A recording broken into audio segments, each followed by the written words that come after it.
Hello दोस्तों, मैं प्रदीप सिंह एक बार फिर से आप लोगों का ट्रिपल पी नॉलेज चैनल में बहुत बहुत स्वागत करता हूं। दोस्तों, जो आज का मैटर है, आज का टॉपिक है कि भगवान शिव और ब्रह्मा जी ने भी सूर्यपुत्र कर्ण की तारीफों में पुल बांध दिए थे। बहुत प्रशंसा की थी सूर्यपुत्र कर्ण की। और ये कैसे की थी, कब की थी, किनके सामने की थी, पूरी बात सुनने के लिए इस वीडियो के अंत तक बने रहिएगा। और अगर अभी तक आपने मेरा चैनल सब्सक्राइब नहीं किया तो इस चैनल को सब्सक्राइब करिएगा, उस बेल आइकन को दबाइएगा और हाँ, लाइक करना नहीं भूलिएगा। तो आइए शुरू करते हैं।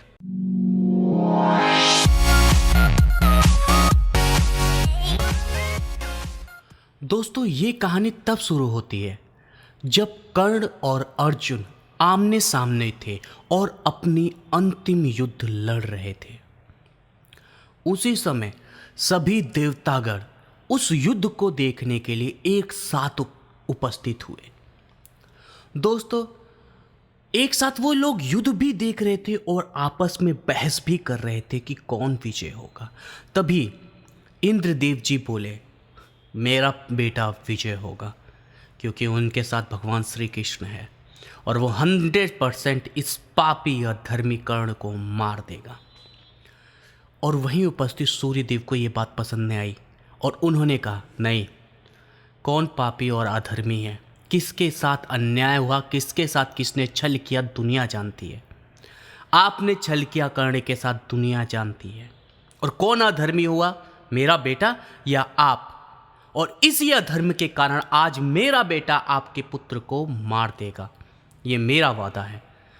फिर इसी बात पे एक दूसरे में इतनी ज़्यादा मतभेद होने लगे, इतनी ज़्यादा बातें चलने लगी कि वहाँ की माहौल ही गड़बड़ हो गया।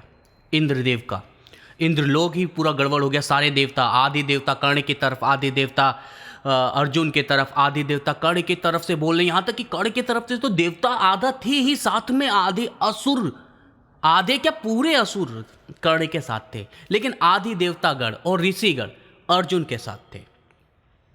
फिर उसी समय नारद जी वहाँ उपस्थित होते हैं और कहते हैं, देखो देखो, आप लोग लड़ो मत, इन दोनों में कौन सर्वश्रेष्ठ है और कौन बहादुर है और यहाँ पर कौन मरेगा, इसका फैसला हम नहीं कर सकते।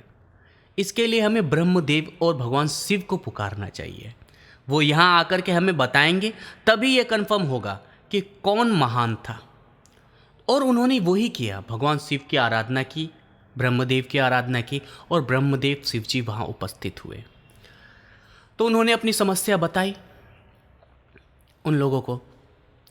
तो भगवान शिव ने कहा, देखिए, जहाँ भगवान श्री कृष्ण उपस्थित हैं वो धर्म का साइड है, और जहाँ कर्ण उपस्थित है वहाँ अधर्म का साइड है।